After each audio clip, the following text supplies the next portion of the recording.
আসসালামু আলাইকুম। যারা প্রথমবারের মতো আমাদের সাথে জয়েন করছেন তাদের জন্য বলছি, আপনারা দেখছেন বাংলাদেশের প্রথম ভার্চুয়াল হেলথ সামিট আস্ক ডাক্তারও। আজকে 15 জন অত্যন্ত বিশেষজ্ঞ ডক্টর 15টি খুব ইম্পর্টেন্ট হেলথ ইস্যু নিয়ে কথা বলবেন। এই মুহূর্তে আমার সাথে আছেন প্রফেসর ডক্টর মনোয়ারুল ইসলাম। উনি একজন পেডিয়াট্রিক অর্থোপেডিক্স এবং হ্যান্ড সার্জন, 30 বছরের বেশি যার অভিজ্ঞতা। উনি এই মুহূর্তে ইসলামী ব্যাংক সেন্ট্রাল হসপিটালে কনসালটেন্ট হিসেবে আছেন, আবার ডাক্তারো.কমেও অনলাইন কনসালটেশনের জন্য অ্যাভেলেবল আছেন। আজকে উনি যে ব্যাপারটি নিয়ে কথা বলবে সেটা হচ্ছে হাত ব্যথা। শুনতে খুব সিম্পল শোনা যায়, বাট নানা কারণে হাত ব্যথা হতে পারে, কি কি কারণে হতে পারে এবং কি করণীয়, এই পুরো ব্যাপারটা নিয়ে উনি আজকে আমাদেরকে একটা গাইডলাইন দিবে। তো চলুন আমরা ডিরেক্ট আলোচনায় চলে যাই। প্রথমেই আমি প্রফেসর ডক্টর মনোয়ারুল ইসলাম, আসসালামু আলাইকুম। আপনাকে অসংখ্য ধন্যবাদ আপনার মূল্যবান সময়ের জন্য। আপনি কেমন আছেন? জি, আপনাকে অনেক ধন্যবাদ। আমি ভালো আছি। ওয়ালাইকুম আসসালাম। ডাক্তারতে আমাকে জয়েন করানোর জন্য আপনাদের অসংখ্য ধন্যবাদ। আমার কাছে মনে হচ্ছে যে আজকের এই প্রোগ্রামটা একটা অ্যাওয়ারনেস প্রোগ্রাম। আমাকে যখন এই প্রপোজালটা দেওয়া হচ্ছে, আমি তখন ভাবলাম যে আমাদের সচরাচর যে সমস্ত সমস্যা আমরা প্রতি মুহূর্তে ফেস করি, ওইটা নিয়ে আমি একটু মানুষকে অ্যাওয়ারনেস এর জন্য কিছু কথা বলি। যেমন এই জন্য আমি পেইনফুল হ্যান্ড নামে একটা টপিকস আমি বেছে নিচ্ছি। পেইনফুল হ্যান্ড মিনস হচ্ছে যে আমরা তো আমাদের সমস্ত যা কিছু করি, যা কিছু হয়, সবকিছু তো হাত দিয়ে করি, এবং প্রতিনিয়ত হাত বিভিন্ন রকমের আঘাত, বিভিন্ন রকমের ইনজুরি সম্মুখীন হয়। এবং কিছু মিসনোমার আছে, যেমন একটা হাতের ইনজুরি হইলে প্রাথমিক চিকিৎসা তার কি দেওয়া হবে, কিংবা হাতের কোনো একটা ইনফেকশন হচ্ছে তার জন্য কি দেওয়া হবে, এগুলো আমাদের সাধারণ মানুষের মধ্যে কিছু ভুল ধারণা আছে। মূলত এই ভুল ধারণাটা কাটানোর জন্যই আমার এই হ্যান্ড সার্জারিটাকে, হ্যান্ড টপিক্সটাকে বেছে নেওয়ার উদ্দেশ্য। তো আমি সেজন্য হ্যান্ড সার্জারি টপিক্সটাকে বেছে নিচ্ছি। আমরা যদি সাধারণভাবে বলি যে হাতের ব্যথা, এখন আমরা জানি যে হাতে আমাদের একটা রিস্ট জয়েন্ট আছে, তারপরে হাতের তালু আছে, 5টা ফিঙ্গার আছে, 5টা ফিঙ্গারের মধ্যে 15টা 14টা ফিঙ্গার আছে, এই ফ্যালাংস আছে। এবং এই প্রতিটা জিনিস, এবং the hands is are mobile, always mobiles. এবং আমরা হ্যান্ডকে দিয়ে অনেকগুলা সূক্ষ্ম কাজও পারফর্ম করতে পারি। আমরা pain, touch, hot, cold, grip এবং পিঞ্চ সবকিছুই আমরা হাত দিয়ে করতে পারি। সুতরাং এই এতগুলি কাজ যখন আমরা করি, তখন স্বাভাবিকভাবেই আমাদের এই হাত বিভিন্নভাবে ইনজুরি হওয়ার চান্স থাকে। সেজন্য ইট কজেস পেইন। যদি আমরা হাত ব্যথার মানে কারণ বলি, তাহলে আমাদের বলতে হবে দুইটা ভাগে ভাগ করি। যদি আমরা, একটা হচ্ছে যে হাতের ব্যথা অরিজিনালি হাত থেকে উৎপত্তি হয়, আর কোন কোন ব্যথা আছে যে ঘাড় থেকে উপর থেকে আসে, এটাকে বলি আমরা রেফার্ড পেইন, যে ব্যথা। তা আমরা যদি তাহলে হাতের ব্যথাটার কয়টা কারণ, একটা হচ্ছে লোকাল কজ, একটা হচ্ছে রিমোট কজ। তো আমরা যদি এখন লোকাল কজ বলি, লোকাল কজের মধ্যে ডেফিনেটলি পেইনফুল হ্যান্ডের অনেকগুলো কারণ থাকে। একটা কারণ হচ্ছে আমরা প্রথমেই ধরে নিই যে ইনজুরি। আমরা প্রতি মুহূর্তে সবকিছু ধরি, এটা করি ওটা করি, আর কিছু করে ভারী জিনিস হাতের উপর পড়ে, তো ইনজুরি হয়। তো injury is one of the important cause. Next হচ্ছে ইনফেকশন। সুতরাং যেহেতু এটা একটা expose part to all the surfaces, so expose পার্টে ইনফেকশন হওয়ার চান্স খুব বেশি। এটা একটা কারণ। কিছু আছে যে এনট্র্যাপমেন্ট সিনড্রোম, মানে কোন একটা জিনিস, যেমন আমাদের হাতে যে আমরা এগুলোকে বলি, এই যে দিস ইজ, এগুলোকে বলি আমরা টেন্ডন, এগুলোকে বলি আমরা টেন্ডন বলি। এই টেন্ডন গুলো অনেক সময় আটকে যায়। মানে ওটা একটা টানেলের ভিতর দিয়ে যায়। ওই টানেলটা যখন পুরো হয়, তখন টানেলটা ওটাকে আটকে দেয়, তখন ওটাকে বলা হয় এনট্র্যাপ। আবার ঠিক একইভাবে রিস্টে আমাদের নার্ভ আছে, যেটাকে আমরা মিডিয়ান নার্ভ বলি। এই মিডিয়ান নার্ভটা কোনো কোনো সময় এনট্র্যাপড হতে পারে, তখন এই আঙ্গুলগুলো অবশ হবে এবং রাত্রিবেলা সে ঘুমাতে পারবে না, ঝিমঝিম ঝিমঝিম অবশ, অনেক সময় মনে হবে যে আমি গ্লাস ধরতে গেলে পড়ে যাব, ইত্যাদি কারণে এটা ব্যথা হতে পারে। আর সেকেন্ড কারণ হচ্ছে, এটা অনেক বড় ব্যাপার, সেটা হচ্ছে হাতের অনেক সময় আছে যে বোন যখন ফ্র্যাকচার হয়, সুতরাং আমরা যদি আমাদের এই আঙ্গুলগুলা কিংবা এই আমাদের মেটাকার্পাল বোন যদি ভাঙে, so any trauma can cause pain, any trauma cause pain. তো এর উপরে আমরা সংক্ষিপ্ত ভাবে আলোচনা করব। আর যদি আমি রেফার্ড পেইন বলি, যে আমরা রেফার্ড পেইন কোত্থেকে আসে, রেফার্ড পেইন সাধারণত ঘাড় থেকে আসে, যেটা আমরা বলি সার্ভাইকো রেডিকুলোপ্যাথি। সার্ভিক্যাল রিজিয়ন থেকে ব্যথাটা উৎপন্ন হয়েছে, যেহেতু ওইখানে আমাদের যে হাত যে সাপ্লাই করে যে নার্ভটা উৎপন্ন হয় ওইখানে, রেডিয়াল নার্ভ, মিডিয়াল নার্ভ, আলনা নার্ভ, তিনটা নার্ভ আছে। এই তিনটা নার্ভই হাতের সেন্সিটিভিটি, হাতের শক্তি, গ্রিপ এগুলোকে মেনটেন করে। সুতরাং ওই সার্ভিক্যাল স্পাইন যদি এফেক্টেড হয়, the pain arises from originating from the cervical spine may radiate to the hand. This is called referred pain, আমরা সেভাবে ধরতে পারি। তো এই হচ্ছে আমার মোটামুটি সফট ইন্ট্রোডাকশন ফর দা দর্শকদের জন্য। ধন্যবাদ, আপনি খুব সুন্দর করে আমাদেরকে কি কি কারণে হতে পারে এটা একটা বেসিক আইডিয়া দিয়েছেন। এরপরে আমি যে প্রশ্নটা করবো, যে একটা সাধারণ মানুষ হিসেবে আমি আসলে এখানে একটা খুব বড় প্রশ্ন জাগে যে আমরা বুঝতে পারি না যে ফ্র্যাকচার বা এই ধরনের জিনিস হয়তো বোঝা যায় খুব ইজিলি, যে কোনো একটা ট্রমা হয়েছে, আমি কিছু একটা হাতের উপর পড়েছে বা আমি ব্যথা পেয়েছি, আমি গেলাম ডাক্তার দেখাতে। কিন্তু অনেক সময় আপনি যে অন্য এনট্র্যাপমেন্ট পেইন বা রিমোট যে রেফার্ড পেইন গুলোর কথা বললেন, আমরা পেশেন্ট হিসেবে, সাধারণ মানুষ হিসেবে আমরা বুঝে উঠতে পারি না যে আসলে কি হচ্ছে। তো কোন সিমটম গুলার জন্য আমরা আসলে কি মনে করে কি ধরনের ডাক্তার দেখানো উচিত হবে, একটু যদি গাইডলাইনটা দিতেন। সিমটম গুলো কিরকম হবে এবং কোন ডাক্তারের কাছে যাওয়া উচিত? ধন্যবাদ। আমাদের অ্যারাউন্ড রিস্ট এন্ড হ্যান্ডে তিনটা এনট্রাপমেন্ট সিনড্রোম হয়। দুইটা হচ্ছে টেন্ডন, অর্থাৎ টেন্ডনটা আমাদের আমাদের যে আমরা যে আঙ্গুল যে আমরা এই আঙ্গুল ভাঁজ করি, আঙ্গুল সোজা করি, these are perform by the tendons. এবং এই টেন্ডনটা একটা টানেলের ভিতর দিয়ে যায়। এই টানেলের ভিতর দিয়ে এই টানেল থেকে বের হয়, এবং যেহেতু টানেলের মুখটা খুব স্মুথ, সুতরাং স্মুথলি ইট ক্যান ক্রস। কিন্তু কোনো কোনো সময় আছে, স্পেশালি যখন কোনো কারণে ওই টানেলের মুখটা ছোট হয়ে আসে, অটোমেটিক্যালি ও ওই টেন্ডনটাকে সহজে যেতে দেবে না, ওখানে এসে চেপে যাবে। তখন যখন আমরা একটা জোরে করে যখন একটা ছাড়ি, তখন একটা স্ন্যাপিং সাউন্ড হয়, আবার যখন ভাঁজ করি আবার একটা স্ন্যাপিং সাউন্ড হয়। এটাকে বলা হয় ট্রিগার ফিঙ্গার। তো ট্রিগার ফিঙ্গার ইউজুয়ালি সাধারণত ইয়াং জেনারেশন, ইয়াং মেল, এদের কারো হয় না। ইউজুয়ালি একটা ওবেস পারসন, একটু এল্ডারলি পিপল, এই মহিলাদের, আমরা জানি যে আমাদের মহিলাদের ভিতরে শরীরের মধ্যে ওয়াটার কন্টেন্ট বেশি, দি স্ট্রাকচারস আর ইডিমেটাস মানে একটু ফুলা ফুলা ফুলা ফুলা, ওদের লুমেনটা এমনি ছোট থাকে। এই মহিলাদের বেশি হয়, স্পেশালি যাদের ডায়াবেটিক থাকে, যারা আমাদের এই প্রেগনেন্সিতে আমাদের শরীরে ফ্লুইড কন্টেন্ট বেড়ে যায় সেখানে, তারপরে যারা পিল খায়, পিলেও আমাদের শরীরে বেড়ে যায়, যাদের রিউমাটয়েড আর্থ্রাইটিস আছে, arthritic patients are always oedematous. Oedematous মানে টিস্যুগুলো ফুলা ফুলা ফুলা ফুলা ফুলা থাকে আর কি, তারা বেশি হতে পারে।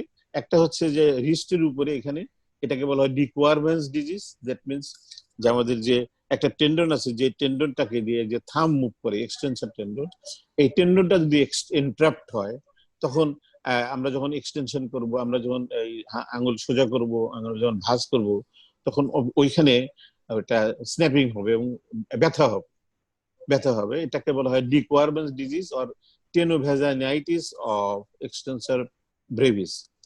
এটা একটা মেডিকেল টার্ম। আচ্ছা, আরেকটা হচ্ছে যে অল ফোর ফিঙ্গার্স, তাদের এন্ট্রাপমেন্ট হতে পারে টেন্ডন গুলো এই সমস্ত জায়গায়। তখন কি মনে হবে যে আমরা মুভ টাকালাম, যখন তখন হঠাৎ করে মনে হবে যে আঙুলটা এরকম আটকে রয়েছে, যেই চাপ দিলাম একটা স্ন্যাপি সাউন্ড হয়ে মুষ্টি করলাম, এরপরে আবার যখন ছুটলাম তখন আবার গিয়ে একটু আটকে গেল, আবার যখন শুরু করলাম একটা স্ন্যাপিং সাউন্ড হয়ে গেল। This is entrapment syndrome of the tendon. আর একটা এন্ট্রাপমেন্ট সিনড্রোম আছে যেটা আমাদের খুব সচরাচর, স্পেশালি মহিলাদের, একটু এল্ডারলি মহিলা, ফ্যাটি মহিলা, ডায়াবেটিক মহিলা, তারা তাদের এই আমাদের রিস্টের ভিতরে 9টা আঙ্গুল টেন্ডন যায় এবং একটা নার্ভ যায়, যে নার্ভটাকে বলা হয় মিডিয়ান নার্ভ। এই মিডিয়ান নার্ভটা আমাদের এই এই হাতের বাইরের এই অংশটাকে নিয়ন্ত্রণ করে। এটা অনুভূতি যেরকম দেয় ঠিক ওইরকম হাতের গ্রিপ এর যে শক্তি, এই থাম্বের নিচে যে মাসল, এটাকে থিনার মাসল বলে, এই মাসল গুলাকে সে নিয়ন্ত্রণ করে। তখন রুগীরা কি বলবে যে আমি যখন রাত্রে ঘুমাই তখন আমি এমনি সারাদিনের কাজকর্ম করি, তেমন কোনো অসুবিধা হয় না, কিন্তু রাত্রে যখন ঘুমাই তখন আমি হঠাৎ করে যখন আমরা ঘুমের ঘরে হাতটা নিশ্চয়ই নিচে পড়ে থাকে, নিচে যখন পড়ে তখন কি হয়, গ্র্যাভিটেশনাল ফোর্স গিয়ে ওই হাতটাকে একটু ফুলায় দেয়। তখন আস্তে আস্তে আস্তে আস্তে নার্ভের উপরে চাপ বাড়ে এবং তখন বলে যে আমি ঘুম থেকে জেগে যাই। জেগে যাই কি মনে হয় যে আমার হাতটা ঝিমঝিম ঝিমঝিম ঝিমঝিম করছে, স্পেশালি এই আমাদের থাম্ব এবং ইন্ডেক্স ফিঙ্গার, এবং মনে হয় যে হাতের গ্রিপ দুর্বল। আমি যদি তখন কোনো একটা গ্লাস ধরতে নিই মনে হবে যে এই গ্লাসটা পড়ে যাবে, এবং আমি অলমোস্ট এরকম হইতে হইতে আস্তে আস্তে আমি বিনিদ্র রজনী কাটে, আমি ঘুমাইতে ভয় পাই। এই সমস্ত রোগীরা তারা মোটামুটি ভাবে যারা একটু সচেতন তারা আমাদের কাছে আগেই রিপোর্ট করে, আমরা তার যথাযথ ব্যবস্থা নিই। এই তিনটে হচ্ছে এনট্র্যাপমেন্ট সিনড্রোম। আর আপনি আরেকটা যে বললেন যে রেফার্ড পেইনের ক্ষেত্রে, সেই ক্ষেত্রে সিমটম গুলো কি হতে পারে? রেফার্ড পেইনের ক্ষেত্রে ম্যাক্সিমাম সময় রেফার্ড পেইনের ক্ষেত্রে আগের থেকে প্রথমেই তার ঘাড় ব্যথা হবে। ঘাড় ব্যথা হবে, সে মানে নিচে বিশেষ করে যখন মাথা নিচু করে কোনো কাজ করবে কিংবা দীর্ঘ সময় দাঁড়ায় থাকবে, তার প্রথম দিকে ঘাড় ব্যথা করবে, এবং ঘাড় ব্যথাটা সাধারণত ঘাড়েই থাকে। আমরা যদি এটাকে ঠিক মতো অ্যাড্রেস না করতে পারি তখন ওই ঘাড় ব্যথা করে মানে কি আমাদের এই ঘাড়ের দুই দিক থেকে আমাদের নার্ভ ফাইবার গুলো উঠে যখন আমরা দাঁড়ায় থাকি তখন ওই নার্ভের উপর চাপ পড়লে প্রথম দিকে ঘাড়েই ব্যথা হয়, শেষের দিকে ওই নার্ভটা যে হাত দিয়ে একদম হাতের আঙ্গুল পর্যন্ত, হাতের মাথা পর্যন্ত এই নার্ভটা আসে। তখন দেখা যায় কিছুদিন পরে যদি আমরা এটাকে অবহেলা করি, চিকিৎসা না করি, তখন হাতে ব্যথা শুরু হবে। এমন এক সময় আসবে যে যখন ঘাড়ে ব্যথার চেয়ে হাতে ব্যথা বেশি হবে, ঝিমঝিম ঝিমঝিম ঝিমঝিম। হ্যাঁ, সে সংসারে কোনো কাজকর্ম পাতিল ধরতে পারবে না, লেখাপড়া করতে পারবে না, এই বেবিকে কোলে নিতে পারবে না, এবং সে ঘাড়েও ব্যথা বলবে, হাতেও ব্যথা বলবে। তখন আমরা যখন দুইটা কম্বাইন্ড একসাথে পাবো তখন আমরা এটাকে ধরে নেবো যেটা রেফার্ড পেইন। তো অনেক সময় আছে যে অনেক লেট কেজে, ভেরি লেট কেজে ঘাড়ের ব্যথাটা, হাতের ব্যথাটা এত বেশি হয় যে ঘাড়ের ব্যথা তখন মানুষ বলে যে না ওটা এমন কোনো অসুবিধা, কিন্তু আপনাকে এক্সক্লুড করতে হবে। আমাদের কাছে আসলে ওটা আমরা এক্সামিন করে বের করি যে আসলে অরিজিনটা কোথায়। This is called referred pain. আপনি খুব সুন্দর করে দুটো ডিফারেন্সিয়েশন করলেন, যে আমি যদি একটু সামারাইজ করি যারা ভিউয়ার্স তাদের দেখার জন্য, যে এনট্র্যাপমেন্ট পেইন যেগুলো বলছেন, যেগুলো এখানে মানে হাতের এই এরিয়াতেই জেনারেট হচ্ছে টেন্ডন ডিফারেন্ট ভাবে আটকে যাওয়ার জন্য, সেক্ষেত্রে দেখা যাচ্ছে যে আমার মুভমেন্টটা একটু, যে অনেক সময় আটকে যাচ্ছে ফিলিং হচ্ছে, স্ন্যাপিং একটা নয়েজ হচ্ছে, ঘুমের মধ্যে দেখা যাচ্ছে যে শিরশিরে অনুভূতি হতে পারে, একটু অবশ অবশ ফিলিং হতে পারে, যে গ্লাস ধরতে গেলে বা কোনো কিছু করলে আমি জোর পাচ্ছি না, এই ধরনের ফিলিং গুলো হতে পারে। এটা আসলে আপনারা সবগুলো হিস্ট্রিটা শুনলে ভালো বুঝতে পারবেন যে কোন কারণে হচ্ছে। আর যখন ঘাট থেকে রেফার্ড পেইন হিসেবে আসছে, তখন দেখা যায় যে এই জিনিসটা আসলে অনেক বড় একটা জিনিস, যেটা অনেকে এই হিস্ট্রি বলার সময় এটা বলে না, কারণ এটা আমি পার্সোনাল এক্সপিরিয়েন্স থেকেই বলছি, যে হাতের প্রচন্ড পেইনে ভুগছে এবং হাতেই সমস্যা খুঁজে বেড়াচ্ছে, কিন্তু হয়তো ডাক্তারকে হিস্ট্রিটাই বলছে না যে আমার ঘাড়েও ব্যথা হতো, যে ওখান থেকে আসলে নার্ভের থ্রুতে হাতে পেইনটা আসতে পারে। সো যারাই হাতের ব্যথায় ভুগছেন, আপনার সবগুলো সিমটম ডাক্তারকে বললে আপনি হয়তো প্রপার যিনি ডাক্তারও প্রপার হিস্ট্রিটা পাবে এবং আপনাকে সেভাবে গাইড করতে পারবে। আমি কি ঠিক বলেছি? অনেক ধন্যবাদ, আপনি ঠিক বলেছেন। আচ্ছা, তো আমরা এই হাতের ইনজুরির ব্যাপারে একটা ছোট কথা বলি, কারণ ইনজুরি নিয়ে আমাদের অনেকগুলো ভুল ধারণা আছে। সেই জন্য যেমন আমরা ধরি যে ফিঙ্গার টিপ ইনজুরি, আঙ্গুলের মাথা যখন ভেঙে যায় ইনজুরি হয়, ব্লিডিং হয়, আমাদের যে নেইলটা আছে নেইলটা অনেক সময় ছুটে যায়। আমাদের সাধারণ মানুষের ধারণা কোনো কারণে যে নেইল অনেক সময় আছে সামান্য জোড়া লাগানো থাকে, অনেক সময় আছে নেইল পড়ে যায়, তখন নেইলটা অনেকে ফেলে দেয়। ইভেন কি আমাদের অনেক ডক্টর এটা মিস করেন যা ফেলে দেন, কিন্তু ডোন্ট ডু ইট, কোনো সময় এই কাজটা করবেন না। হ্যাঁ, নেইলটাকে আপনি ওই অবস্থায় বসাবেন, নেইলটা এটা থাকবে না, ভবিষ্যতে এটা নেইলটা মরে যাবে, এটা পড়ে যাবে, কিন্তু still then at the acute injury টাইমে আপনি কোনো সময় এটা ফেলবেন না। কারণ আন্ডারনিথ ওর নেইল যদি ওখানে থাকে, তাহলে আন্ডারনিথ একটা নর্মাল নিয়ে আবার তৈরি, মানে নেইল আবার তৈরি হবে। কিন্তু যদি আমরা ফেলে দেই, তাহলে কি হবে, ও হ্যাফাজার্ডি হবে এবং আগলি লুকিং হবে, পেইনি লুকিং নেইল তৈরি হবে। এই জন্য কখনোই কোনো অবস্থাতে, ইভেন কি এমনও বলা আছে, যদি কোনো সময় মাটিতে পড়েও যায়, you keep it up, wash it with soap and send it to the doctor. Doctor তখন কি করে, আমরা তখন ওটাকে একটা ড্রেসিং হিসেবে ওই উন্ডের উপরে রেখে দিই, রেখে দিয়ে আমরা ড্রেসিং করি, এবং 3 থেকে 4 সপ্তাহ পরে যখন দেখি যে আমরা নেইলটা আস্তে আস্তে গ্রো করে অলমোস্ট 3/4 নেইল হয়ে গেছে, তখন আমরা নেইলটা ফেলে দিতে পারি। এই একটা আমাদের মিসনোমার, এটা কোনো সময় করা যাবে না। হ্যাঁ, এটা। আর একটা হচ্ছে যে ওই হাতের যে কোনো সময় যদি ইনজুরি হয়, সাপোজ হাত কেটে গেছে, হাত কেটে গেছে, আমরা কি করি, একটা ডিসপেন্সারিতে যাই, কিংবা যে কোনো একটা উপজেলা হেলথ কমপ্লেক্সে যাই, কিংবা এই হয়। এটা ইউজুয়ালি যদি কোনো মানে শুধুমাত্র স্কিন যদি মানে কাটে, একজন এমবিবিএস ডাক্তার ক্যান রিপেয়ার, কিন্তু don't go to the quack. এবং এমবিবিএস ডাক্তার যদি কোনো সময় সেলাই দিতে নেয়, তাকে, তার উদ্দেশ্য আমি বলি যে কখনোই 30 প্রোলিনের উপরে যাবা না। এটা আমরা যে সুতাগুলো দিয়ে আমরা সেলাই করি, এটাকে বলা হয় এই প্রোলিন নন অ্যাবজর্বেবল স্টিচ। এটা কখনোই 30 প্রোলিনের উপরে যাবে না। কিন্তু আপনি যদি উপজেলা হেলথ কমপ্লেক্স যান, কিংবা কোনো একটা ওষুধের দোকানে যান, এই রোগীটা, ওরা কি করে, মোটা মোটা সুতা, সিল্কের সুতা, মোটা সুই দিয়ে সেলাই করে দেয়। এতে কি হয়, হাতের চরম ক্ষতি হয়, চরম ক্ষতি হয়। সুতরাং হাতের যদি কোনো সময় বড় ধরনের কোনো ইনজুরি হয়, ওই মুহূর্তে চিকিৎসা সম্পূর্ণ করতে হবে তা না। আপনি কি করবেন, শুধুমাত্র ট্যাপ ওয়াটার। ও আরেকটা জিনিস আমি বলি, যে যখন কোনো আমাদের কোনো আঘাত লাগে, কোনো ঘা হয়, কেটে যায়, ফেলে যায়, আমরা অনেক সময় কি করি, ওখানে আমরা স্যাভলন লাগাই, হেক্সিসল লাগাই। এটা ডোন্ট ডু ইট। সবসময় মনে রাখবেন যে স্যাভলন কিংবা যে কোনো antiseptic for the normal skin, স্বাভাবিক স্কিন, এটা লাগাইতে হয়। কখনোই ইনজুরির ভিতরে কোনো সময় অ্যান্টিসেপটিক দিতে নেই। আপনি কি করবেন, প্রচুর স্যালাইন ওয়াটার, অথবা যদি কোনো কিছু নাও থাকে, simple tap water, tap water with soap, soap এবং ট্যাপ ওয়াটার দিয়ে বারবার বারবার বারবার করে আপনি ওয়াশ করবেন, বারবার ওয়াশ করুন, 3 থেকে 4 বার মিনিমাম ওয়াশ করুন। ওয়াশ করলে কি হবে, যে আমাদের যে যে সমস্ত ধুলাবালি ওর ভিতরে আছে, ওগুলো অলমোস্ট ক্লিয়ার হয়ে যাবে।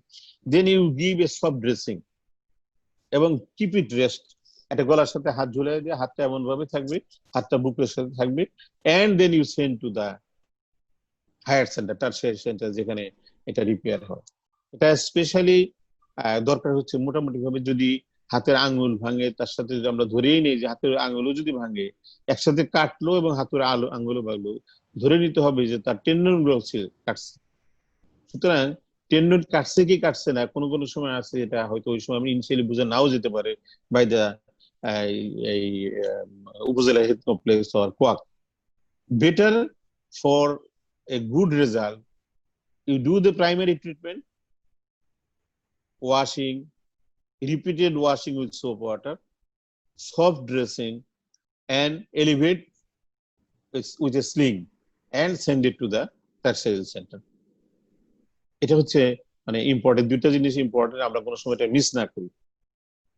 খুবই ইম্পর্টেন্ট আপনি দুটো পরামর্শ দিলেন, কারণ আসলে যেটা বললেন যে অ্যান্টিসেপটিক না লাগানো, মানে এটা তো খুব কমনলি আমরা করি, যে ডিপ কেটে গেছে আমরা ওটার ভিতরে অ্যান্টিসেপটিক মলমটা দিয়ে দিই। যেটা আপনি বললেন, আমি শিওর এটা অনেকেই জানতো না, এবং খুব উপকৃত হবে আপনার এই কথাটা শুনে, যে ওয়াশ করা স্যালাইন ওয়াটার বা নর্মাল ওয়াটার দিয়ে ওয়াশ করে হালকা ড্রেসিং দিয়ে, আপনি বললেন যে এলিভেশনে রেখে তারপরে দরকার হলে আরো ডিটেল, মানে আরো এখানে আর অ্যাড করি, ওয়াশ মানে কি, ওয়াশ উইথ কুপিয়াস ওয়াটার, মানে রানিং ওয়াটার দিয়ে ওয়াশ করতে হবে।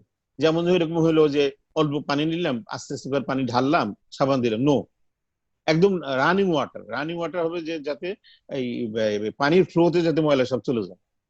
আচ্ছা আচ্ছা। আর এটাকে বলে কুপিয়াস ওয়াটার, মানে প্রচুর পরিমাণে রানিং ওয়াটার দিতে হবে।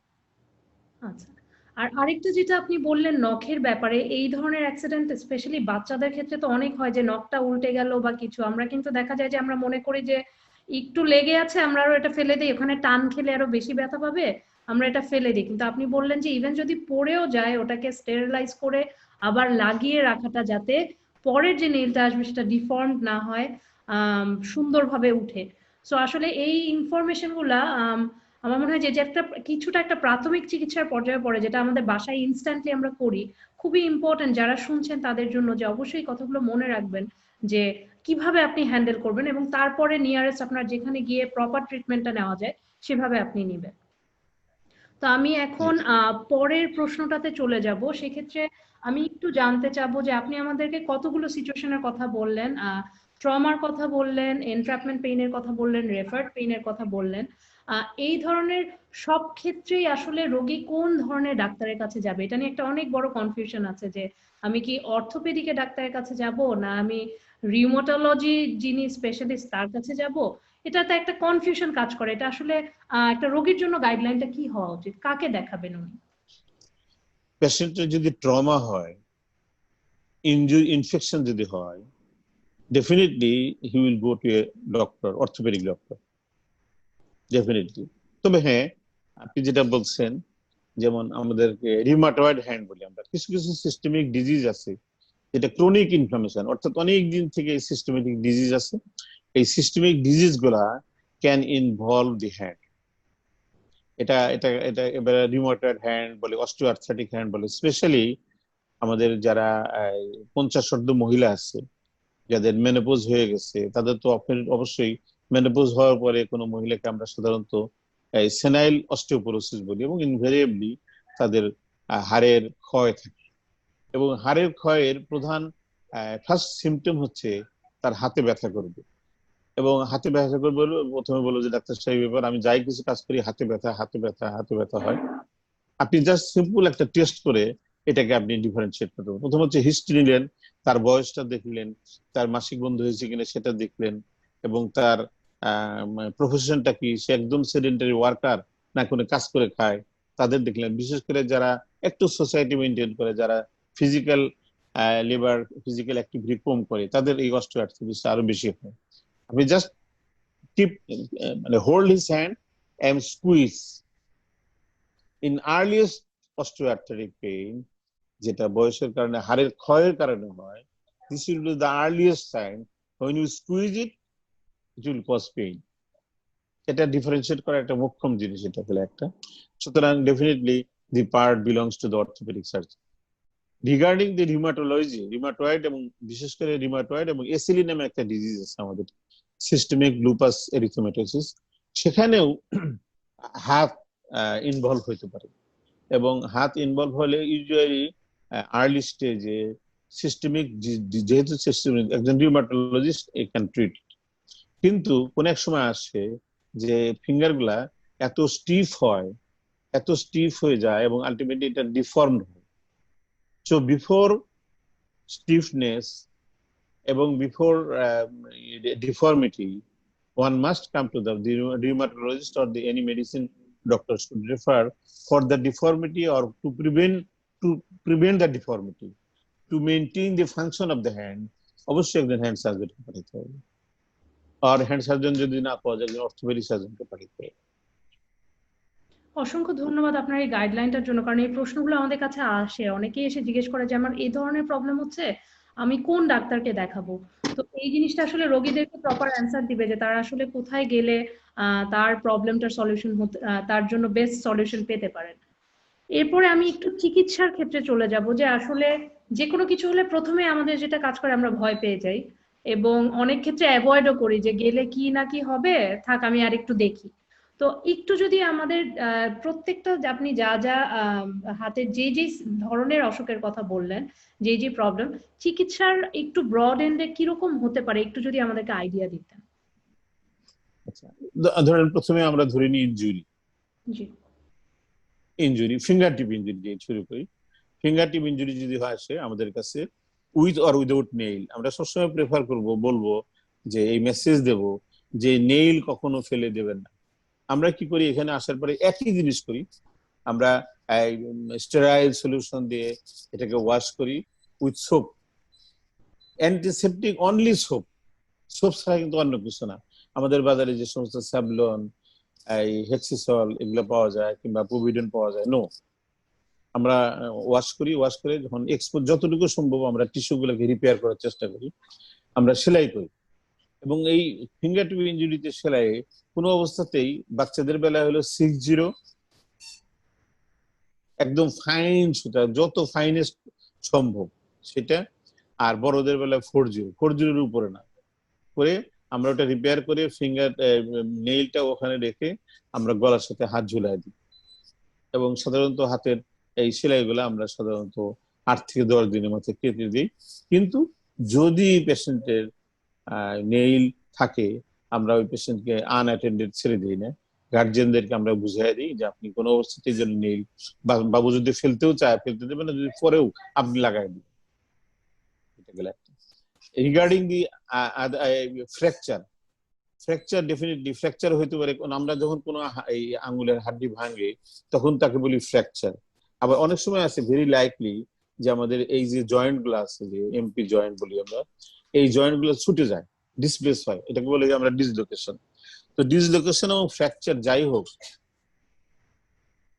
আমি প্রথমেই হচ্ছে একটা হেভি মানে মোটামুটি একটা পুরো কটন দিয়ে আমরা পেঁচাবো, কটন দিয়ে পেঁচে একটা যদি সম্ভব একটা প্লাস্টার লাগাবো।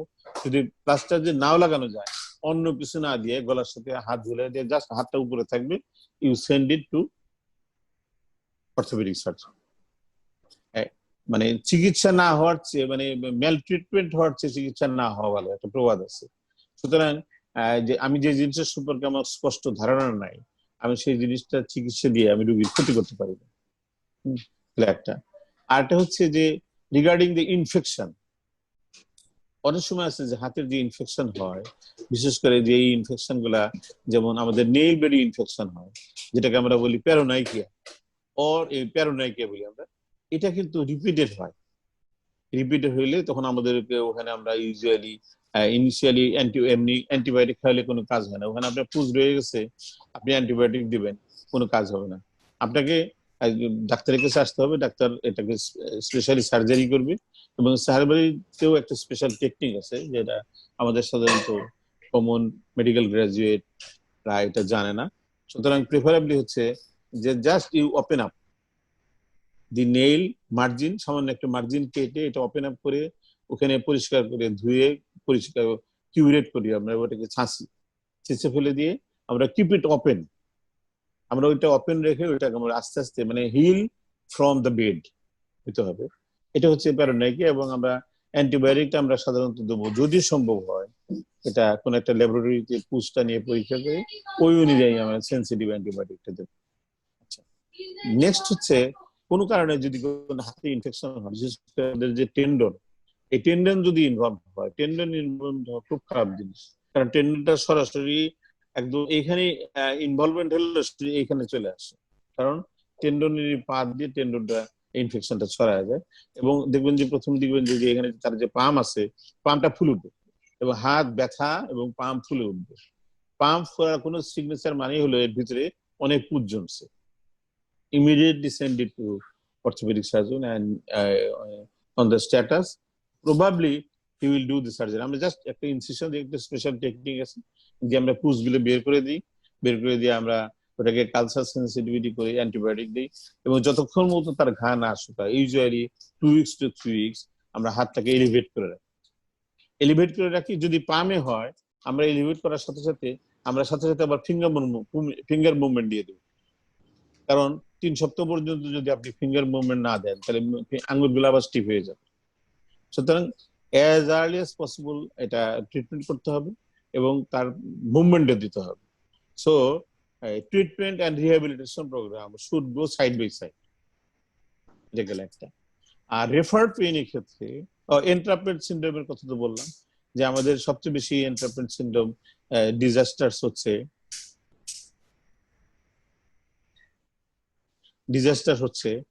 যে কার্পাল টানেল সিনড্রোম। এটা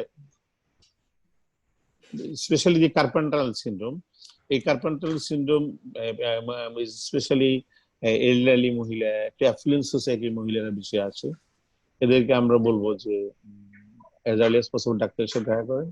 আমরা প্রথম দিকে স্প্রিন্টিং করি, আমরা কিছু এনার্জেটিক দেই, কোনো কোনো সময় ওখানে আমরা লোকালি একটা মানে যাতে ওই জায়গাটা ফোলা কমে যায় তার জন্য আমরা একটা ইনজেকশন দেই। আর পেশেন্টের ভেরি লাইকলি যে পেশেন্টের ডায়াবেটিস আছে, আমরা ডায়াবেটিসটাকে এক্সক্লুড করি, ডায়াবেটিস থাকলে ডায়াবেটিসের ট্রিটমেন্ট দিই। প্রেগন্যান্সির সময় স্পেশালি যখন প্রেগন্যান্সি হয়, এই কার্পাল টানেল সিনড্রোমটা বেশি ডিস্টার্ব করে। তো ওই সময় তো আমরা যতটুকু সম্ভব চেষ্টা করি পেশেন্টকে কোনো সার্জারি কিংবা কোনো ইন্টারভেনশনে না যেতে। একান্ত যদি না হয় আমরা এটা করি না সাধারণত, যদিও খুব মাইনর সার্জারি তবুও আমরা চেষ্টা করি না। এবং আমরা কাউন্সিলিং করি পেশেন্টকে যে আপনি হাতটা উঁচা রাখবেন, আপনি ঘুমানোর সময় পরে যেন হাতটা যাতে না পড়ে যায় সেভাবে রাখবেন।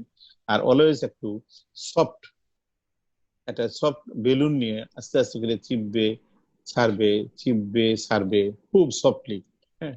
এবং একটা ওয়ার্ম ওয়াটার মধ্যে হাতটা, ওয়ার্ম মানে সুদিং ওয়ার্ম, এরকম কোনো গরম না, হট ওয়াটার না, this is simply worm water. হাত করে এটা বেলুনটাকে চিপবে ছাড়বে, এটা এই করলে ওইখানে ইনফ্লামেশন কিছুটা, ফোলা কিছুটা কমে যায় এবং পেশেন্টটা সেফ থাকে। অ্যাটলিস্ট আমরা পার করি তার প্রেগনেন্সিটা টার্মিনেট হোক। মজার ব্যাপার হচ্ছে প্রেগনেন্সি টার্মিনেট করলে এদের মধ্যে 75% পেশেন্টের আর কোনো সার্জারি কিংবা কিছু লাগে না, অটোমেটিক্যালি তার ইনফ্লামেশন, তার ফোলাটাও কমে যায়। আর 25% ক্ষেত্রে লাগে, তখন আমরা এটা ছোট্ট একটা অপারেশন, আমরা ছোট্ট একটা অপারেশন করে দিই। এবং এটা অপারেশন নিল একমাত্র right answer for the disease. আর অন্যান্য যে সমস্ত চিকিৎসা এগুলো তো ফ্যালাসি আছে, বারবার ডাক্তারদের কাছে ফেলিয়ার রেট আছে, অপারেশনের কোনো ফেলিয়ার রেট নাই, সুতরাং we can suggest them. And regarding the referred pain ওই যে বললাম যে আমরা রেফার্ড পেইনে তো আমরা প্রথমে আমাকে এক্সক্লুড করতে হবে তার ঘাড়ে, আমরা ঘাড়ের একটা এক্সরে করি প্রথমে, এবং এক্সরেটা ডিফারেন্ট মডেলের করি। প্রথমে দেখবেন যে ইদানিং একটা টেন্ডেন্সি, এটা আমি কি বলবো আমি ঠিক জানি না, অনেকে আছে যে যাওয়ার সাথে সাথে তারা ঘাড়ের এমআরআই করে, before having an X-ray MRI করে, এবং যে এমআরআই করে তারা হয়তো এমআরআই নামও বুঝে না। সুতরাং before having an X-ray don't do MRI. এবং এমআরআই তেই 90% প্রবলেম সলভ হয়, 90% প্রবলেম সলভ হয় এক্সরে, সিম্পল এক্সরে সলভ হয়। আর 10% ক্ষেত্রে কোনো কোনো সময় এমআরআই লাগে। আমরা যখন দেখি যে না দিস ইজ ইনট্রাক্টেবল পেইন, পেইন কিছুদিন যাচ্ছে না এবং হাতটা আস্তে আস্তে অবশ হয়ে যাচ্ছে, গ্রিপ কমে যাচ্ছে, তখন আমরা ধরে নেই যে তার এখানে সার্ভিক্যাল স্পাইনের যে সমস্যাটা বড়। তখন we do the MRI. MRI করে আমরা দেখি যে নার্ভের উপরে কতটুকু চাপ পড়ছে, নার্ভের উপরে যে চাপ, অধিকাংশ সময় এটাও ঠিক হয়ে যায়। প্রতি মানে 100 জনের মধ্যে একজন কিংবা প্রতি 100 জন না, 500 জনের মধ্যে একজনের অপারেশন লাগে। আমরা লেজার দেই, কোন কোন সময় মাইক্রো ডিসেক্টিভ করে আমরা ওই নার্ভের উপরে নার্ভকে ফ্রি করে দিই। আর 95% পেশেন্ট বাই সিম্পল ম্যানিপুলেশন, এবং এখানে ফিজিওথেরাপি একটা ইম্পর্টেন্ট রোল প্লে করে। মেডিকেশন তার বেশি দিন খাওয়া যাবে না। অনেক সময় আছে যে আমাদের যারা পেশেন্ট, আমরা নিজেরাও যখন পেশেন্ট হই তখন এরকম মনে করি যে থেরাপি সেন্টারে গিয়ে আবার টাকা দেওয়া প্লাস সময় নষ্ট করার চেয়ে আমরা ওষুধ খাই, কিন্তু ওষুধের তো সাইড ইফেক্ট আছে, কিন্তু থেরাপির কোনো সাইড ইফেক্ট নেই। সুতরাং প্রপার একজন ফিজিওথেরাপিস্টের কাছে যদি কেউ যায় এবং সে যদি প্রপারলি ট্রিটেড হয় তাহলে অধিকাংশ সময় ভালো হয়ে যাবে। ইউজুয়ালি এটার জন্য অপারেশন খুব কম লাগে। এইখানে আমি একটু রিপিট করতে চাবো যে এটা আমি একদম মানে অনেকেই এই ধরনের পেইনে যারা ভুগছেন, ফিজিওথেরাপি এমন একটা জিনিস যেটা আসলেই প্রচন্ড হেল্প করে। কারণ অনেকে আছে যে ডক্টররা কিছু মুভমেন্ট দেখিয়ে দেয়, আবার ফিজিওথেরাপিস্টের কাছে আলাদা করে রেফার করে দেয়, কিন্তু আমরা বাসায় এসে ওটা আর করি না, 1-2 দিন করলাম তারপর আর কন্টিনিউ করি না। কিন্তু এই ধরনের অসুখের ক্ষেত্রে আসলে দেখা যায় যে এই জিনিসটা মানে ঠিক যেরকম প্রেশারের ওষুধ আমার প্রতিদিন খাওয়া দরকার, কিছু ফিজিওথেরাপি আছে প্রতিদিন করা ওইভাবে ওষুধের মতো করেই করাটা দরকার, তাহলেই একমাত্র রিলিফ পাওয়া পসিবল। তো ওই যাদেরকে এই ধরনের ডক্টর এই ফিজিওথেরাপি জিনিসটা রেফার করবে, ওটা একটু আপনারা দয়া করে করবেন, কারণ এটাতে আসলেই রিলিফটা আসে অনেক ক্ষেত্রে। না, আচ্ছা। এখানে আরেকটু জি। অ্যাড করি ফিজিওথেরাপিটা একটা আমাদের দেশের দুর্ভাগ্য হচ্ছে, আমাদের দেশের সব জায়গায় আমাদের গ্যাপ আছে, ফিজিওথেরাপিতে আরো বেশি গ্যাপ, কারণ ফিজিওথেরাপি ম্যাক্সিমাম সেন্টারে ফিজিওথেরাপি প্রপারলি তারা মানে তাদের শিক্ষাটা হয় না, এবং যখন তাদের প্রপার শিক্ষা না থাকে অটোমেটিকলি তারা ম্যাল প্র্যাকটিস করে। সুতরাং আপনাকে সিলেক্ট করতে হবে to whom I will send, number one. Number two হলো ফিজিওথেরাপির কাজটা আপনি একবার গেলেন, দিনে 2 বার গেলেন, কিংবা আস্তে আস্তে সপ্তাহে 1 দিন গেলেন, 2 দিন গেলেন, ফিজিওথেরাপিটাকে ফাইনাল ট্রিটমেন্ট ধরা যাবে না। হি ইজ এ ট্রেনার, সে কিছু থেরাপি কিছু রিহ্যাবিলিটেশন প্রসিডিওর আপনাকে করাবে এবং কিছু শিখাবে, এই জিনিসগুলো আপনি বাসায় এসে করবেন। কিন্তু আমরা মনে করি অনেক সময় যে থেরাপি সেন্টারে গেলাম, কয়েকদিন থেরাপি দিলাম, একটু ইমপ্রুভ করলে আর তো হয় না, ওটা কিন্তু তা না। সে তো দিনে 1 বার করা, কিন্তু এটা তো আপনার দিনে 5 থেকে 6 বার লাগবে। 5 থেকে 6 বারটা আপনাকেই করতে হবে ধৈর্য ধরে, সেটাই ইম্পর্টেন্ট মেডিসিন খাওয়ার চেয়ে। জি, অবশ্যই। এইটাই আমি আসলে বলতে চাচ্ছিলাম, যে কারণ আমি একদম নিজের ফ্যামিলি থেকেই বলতে পারি যে আমাদের যারা বয়সে আমাদের বড় আছেন, ডক্টরের কাছে গিয়েছেন, খুব একটা দুটো জিনিস হয়তো দেখিয়ে দিয়েছে যে রিপিট করার জন্য। 1-2 দিন করে তারপর কিন্তু আমরা বন্ধ করে দেই, দেখা যায় যে করা হয়ে ওঠে না, কিন্তু একমাত্র ওটা করলেই রিলিফ আসে। কারণ কিছু জিনিস স্পেশালি হাড়ের ক্ষয় রিলেটেড যে প্রবলেম গুলা, ফিজিওথেরাপি যেই এক্সারসাইজ গুলো ডক্টর দেখিয়ে দেন খুবই ইম্পর্টেন্ট করা। জি, অসংখ্য ধন্যবাদ আপনার এই ইয়েটার গাইডলাইনটার জন্য। এরপরে আমি একটু জানতে চাবো যে আপনি খুব সুন্দর করে আমাদেরকে কি কি প্রবলেম হতে পারে, সিমটম হতে পারে। এই ক্ষেত্রে আমরা দেখা যায় যে আমাদের মধ্যে যেটা হয় যে আমরা আসলে শরীর স্বাস্থ্য নিয়ে যেহেতু একটু আমাদের সতর্কতা বা সচেতনতাটা কম, আমরা অনেক সময় চিকিৎসা নিতে দেরি করি। তো কোন সিমটম গুলো আপনি এখন পর্যন্ত যা যা বলেছেন, ট্রমা তো অফকোর্স একটা অ্যাক্সিডেন্ট, তখন আমরা সহজেই হয়তো ডাক্তার কাছে যাই, বাট এছাড়া কোন ধরনের সিমটম গুলো একটু আমাদের ইমার্জেন্সি ডাক্তার দেখানো উচিত, যেখানে আমার দেরি করাটা উচিত না, এটা যদি একটু ক্লিয়ার করে দিতেন, যেরকম কোনো ইমার্জেন্সি সিমটম আছে কিনা। যেমন আমাদের কার্পেন্টার সিনড্রোম আমরা বললাম যে এখানে নার্ভটা এনট্র্যাপমেন্ট হয়, এটা কিন্তু এনট্র্যাপমেন্ট হয় স্লোলি, সুতরাং ডাক্তারের কাছেও মানুষ স্লোলি আসে, লেটে আসে। তা আমাদেরকে বুঝতে হবে যে যখনই কোনো রিস্টের কোনো পেইন, সাথে আমাদের হাতের আঙ্গুল ঝিমঝিম ঝিমঝিম করে, সঙ্গে সঙ্গে বুঝতে হবে যে এটা আমার এরকম সমস্যা, আমি I will go to the doctor, দো ইট ইজ নট ইমার্জেন্সি। ওই সময় সে মনে করে না, কারণ ডাক্তারের কাছে এমন সময় যায় যখন ওই হাত ওয়েস্টিং হয়ে যায়, শুকায় যায়, তখন ডাক্তারের একমাত্র অপারেশন ছাড়া আর কিছু করার থাকে না। সুতরাং আর্লি এটা গেলে একটা। আরেকটা হচ্ছে যদি কোনো রেফার্ড পেইন হয়, যদি এরকম হয় যে আমার ঘাড়ে অল্প ব্যথা আছে আবার হাতে ঝিমঝিমও করতেছে, হি শুড নট ওয়েট, সে অবশ্যই ডাক্তারের কাছে যাবে এবং তার চিকিৎসা নেবে, যদিও ওই সময় সে মনে করবে যে তেমন কোনো ইমার্জেন্সি না। সেটাই। এই কয়েকটা ক্ষেত্রে আর একটা ওই যে বললাম যে চিকিৎসার ব্যাপারে, ইনজুরির সময় ফিঙ্গার টিপ ইনজুরির ব্যাপারে সবসময় কেয়ারফুল রাখতে হবে, কি দিয়ে ওয়াশ করবো সেটা কেয়ারফুল রাখতে হবে,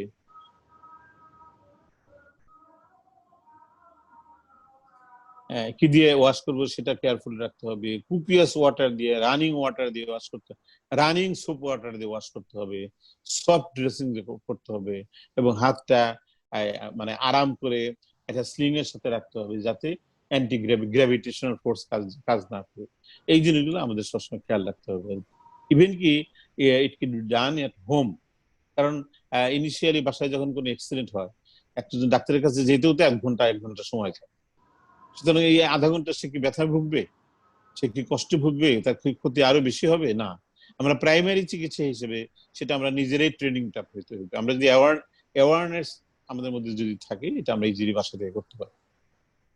অসংখ্য ধন্যবাদ। আপনার এই প্রাইমারি চিকিৎসার যে ব্যাপারটা অ্যাক্সিডেন্টাল কেসে, আমি শিওর যে সবারই জানা থাকা উচিত যে আমি ইমিডিয়েটলি কি করে, আমি তো আসলে ঢাকা শহরে এখন হয়তো করোনার কারণে সিচুয়েশন একটু ডিফারেন্ট, বাট একটা জায়গায় যেতেও তো সময় লাগে, তো ইনস্ট্যান্ট কি করে আমি নিয়ে যাবো, ওই জিনিসটা জানা থাকা আমাদের খুবই ইম্পর্টেন্ট। আমি এখন চলে যাব, আমাদের কাছে বেশ অনেকে অনেকগুলো প্রশ্ন সাবমিট করেছে, আমি কি একটু প্রশ্নগুলো নিতে পারি? জি, অসংখ্য ধন্যবাদ, নিতে পারি। প্রশ্নগুলো সব অবশ্য হাতের পেইন মানে হ্যান্ড পেইন স্পেসিফিক না, বাট আপনাকে যারা করতে চাচ্ছে আমরা একটু সব ধরনের প্রশ্নগুলোই আপনাকে করছি। একটা প্রশ্ন যেমন এসছে যে back pain which becomes intolerable at night, কি করতে পারি? যে রাতে স্পেসিফিক্যালি অনেক বেড়ে যায়? এটা যে একটা ওয়াইড স্পেকট্রাম। আমরা কি আর কোনো সেশন পাবো যেখানে ব্যাক পেইন সম্পর্কে আমরা আলোচনা করব? অবশ্যই, ইনশাল্লাহ নেক্সট টাইম। হ্যাঁ, আমার মনে হয় যিনি প্রশ্ন করেছেন এই পরবর্তী সেশনের জন্য অপেক্ষা থাকলে ভালো হয়, কারণ এটা করতে গেলে অন্তত মিনিমাম হাফ অ্যান আওয়ার সময় লাগবে এই জিনিসটা ব্যাখ্যা করতে গেলে। জি, জি। অসংখ্য ধন্যবাদ। আরেকটা প্রশ্ন এসছে যে বাম পা এবং বাম হাত এবং বাম পায়ের হাঁটু অনেকদিন ধরে ব্যথা, হাঁটলে বাড়ে। আমার ডায়াবেটিস আছে 18 বছর ধরে, বয়স 42 বছর, 3 বছর ইনসুলিন নেই, কি করা উচিত? এটাও তো মানে আমাদের হাতের বাইরে চলে গেল। আমি হাঁটুর ব্যথার কথা তবু সংক্ষেপে একটু বলি। জি।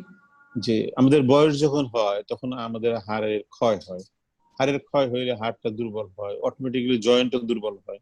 সুতরাং ওল্ড এজ, স্পেশালি মহিলাদের অ্যাবভ দ্য এজ অফ 60, তাদের হাত তুলতে ব্যথা হবে, এটা হইতে পারে, এটা স্বাভাবিকভাবে ধরে নেওয়া যায়। কিন্তু এনি পেইন ইন দ্য নি, কোনো হাঁটুর ব্যথা যদি 50 বছরের নিচের মানুষের হয়, অবশ্যই কজ খুঁজতে হবে। দেখা যায় যে হাঁটু অথবা পায়ের কোনো জন্মগত কোনো ডিফেক্ট তার আছে এবং ডিফেক্টের জন্য তার পেইন হচ্ছে। সুতরাং এই যখনই কোনো পেশেন্ট, যেমন কোনো কোনো সময় আছে যে আমরা যখন হাঁটি তখন, কিংবা আমরা যখন দৌড়াই, স্কুলে বাচ্চারা যখন দৌড়ায়, বাচ্চারা বলে যে, মা বলে যে ও যখন দৌড়ায় তখন হাঁটু হাঁটুতে লেগে পড়ে যায়। তখন আমরা প্রথমেই আমরা তাকে দাঁড় করে রেখে দুই হাঁটু সহকারে একসাথে করে দাঁড় করে, দেখা যায় যে দুইটা হাঁটু একসাথে আছে কিন্তু দুইটা পা ফাঁক হয়ে গেছে। এই যে মানে আউটওয়ার্ড বেন্ডিংটা হাতে পায়ের, this could be a cause for knee pain. এটাকে আমরা বলি জেনু ভালগাস বলি এটাকে আমরা। আবার কোন কোন সময় আছে যে আমরা দাঁড়াইছি, দাঁড়ানোর পরে দেখা যায় আমরা দুই পা একসাথে করছি কিন্তু দুইটা হাতে ফাঁক হয়ে গেছে, এটাকে বলা হয় জেনু ভ্যারাস বলি আমরা এটাকে, ফাঁক হয়েছে। তার মানে কি, যে এখানেও আমরা যখন দাঁড়াই তখন আমাদের হাঁটুর সেন্টার দিয়ে আমাদের গ্র্যাভিটেশনাল ফোর্স যায়। কিন্তু যদি এই সমস্ত ডিফর্মিটিস থাকে, যে আইদার হাঁটুর বাইরের দিকে যাওয়া অথবা হাঁটুর ভিতরের দিকে ঢোকা, সব ক্ষেত্রে দেখা যায় যে আমাদের ওয়েট বিয়ারিং এর যে লাইনটা চেঞ্জ হয়, যার ফলে হাঁটুর ভিতরে অ্যাসিমেট্রিক্যাল ওজন পড়ে। এখন আমরা যখন হাঁটি কিংবা আমরা দাঁড়াই তখন আমাদের হাঁটুর দুই সাইডে সমান ওজন হয়। সাপোজ আমার ওজন 60 কেজি, আমি যখন দাঁড়াই তাহলে এ পায়ে 30 কেজি, ডান পায়ে 30 কেজি, বাম পায়ে 30 কেজি। আচ্ছা, আবার একটা পা যদি আমরা চিন্তা করি তাহলে হাঁটুর বাইরের দিকে 15 কেজি, ভিতরের দিকে 15 কেজি। তার মানে যে centre of gravity passes through the centre of the নি। কিন্তু এই সমস্ত জায়গায় দেখা যায় যে জেনু ভালগাস অথবা জেনু ভ্যারাম যেটাই বলি আমরা, সেন্টারটা চেঞ্জ হয়ে যায় অটোমেটিক্যালি, হয় হাঁটুর ডাইনের ভিতরের দিকে অথবা ডাইনের দিকে তার ওজন বেশি পড়ে। তো যেহেতু ওই আমাদের হাঁটুর ওয়েট বিয়ারিংটা অ্যাসিমেট্রিক্যাল হয়, সিমেট্রিক্যাল হয় না, সুতরাং যে জায়গায় বেশি কাজ করে, সাপোজ ভিতরের দিকে হাঁটুটা 15%, 51% কাজ করছে, ওজন বিয়ার করছে, বাইরে 49 করছে। তো অটোমেটিক্যালি এই যে 1% ওজন যখন বহন করে একটা হাঁটু বেশি, অটোমেটিক্যালি ওটা ক্ষয় হবে। সুতরাং হাঁটু ব্যথা যদি কোনো সময় হয় অবশ্যই একজন ডাক্তারের কাছে যাবে, এবং বিশেষ করে below the age of 50, below the age of 50 usually কোনো হাঁটুর যদি কোনো ডিফর্মিটি না থাকে, কোনো ট্রমার হিস্ট্রি না থাকে, তার কোনো ব্যথা হওয়ার কথা না। অথবা রিউমাটয়েড আর্থ্রাইটিস, কোনো সিস্টেমিক ডিজিজ আছে, সেটা অন্য জিনিস, ব্যথা না।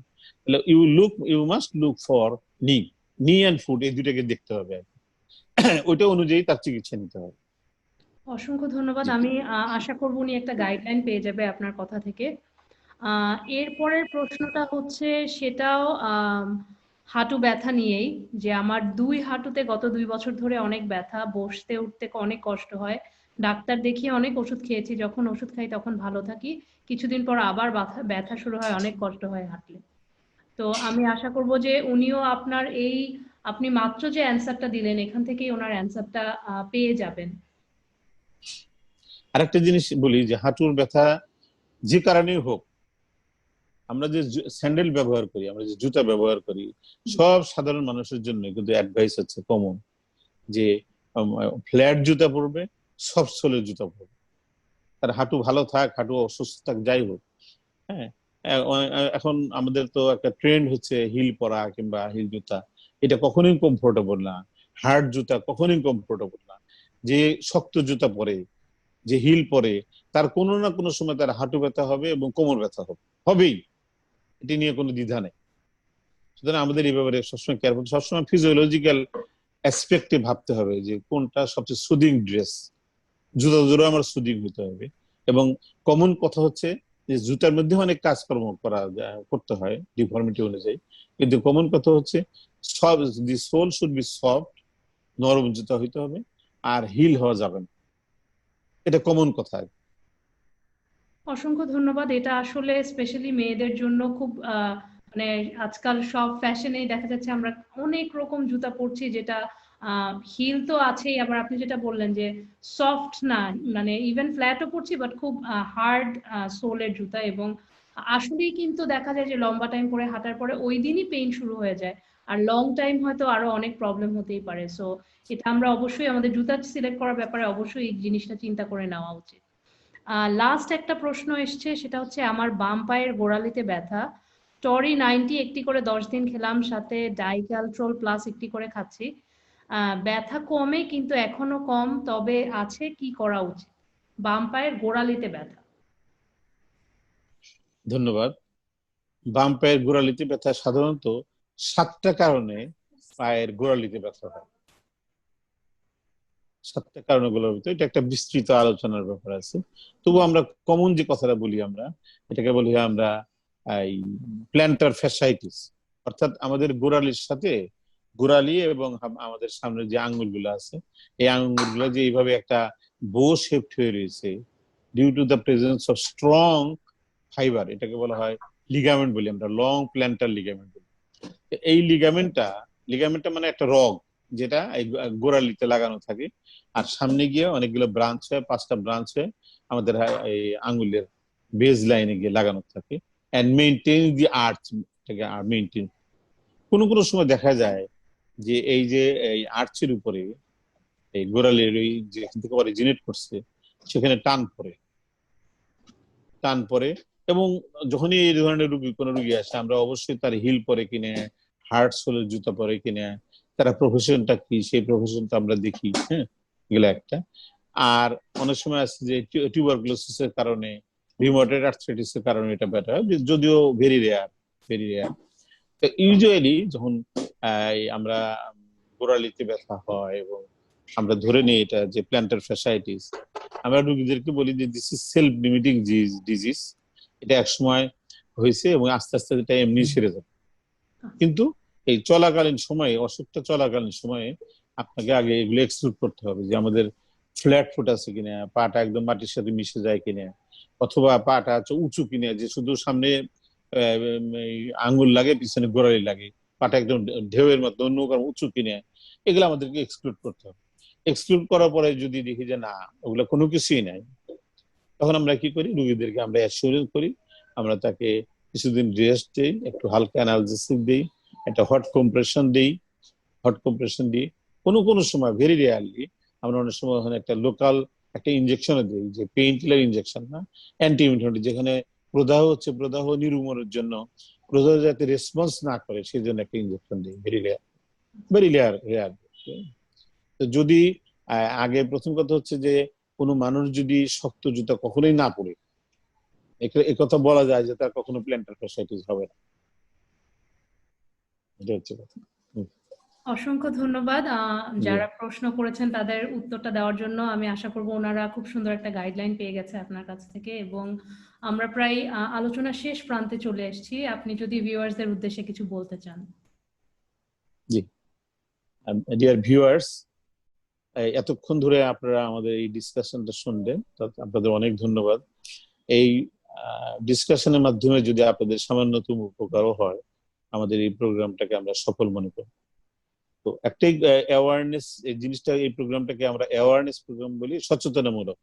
তো আপনারা সচেতন হন, কোনো ব্যাপারে ভীত হবেন না, আঘাত পাওয়া, ব্যথা হওয়া, হাতে ইনফেকশন হওয়া, ঘাড় ব্যথা থেকে হাতে ব্যথা যাওয়া, হাতে ঝিমঝিম করা, যা কিছু হোক এগুলোকে খুব সহজভাবে আমরা মোকাবেলা করতে পারি যদি আমরা খুব তাড়াতাড়ি করে আমরা একজন চিকিৎসকের পরামর্শ নিই।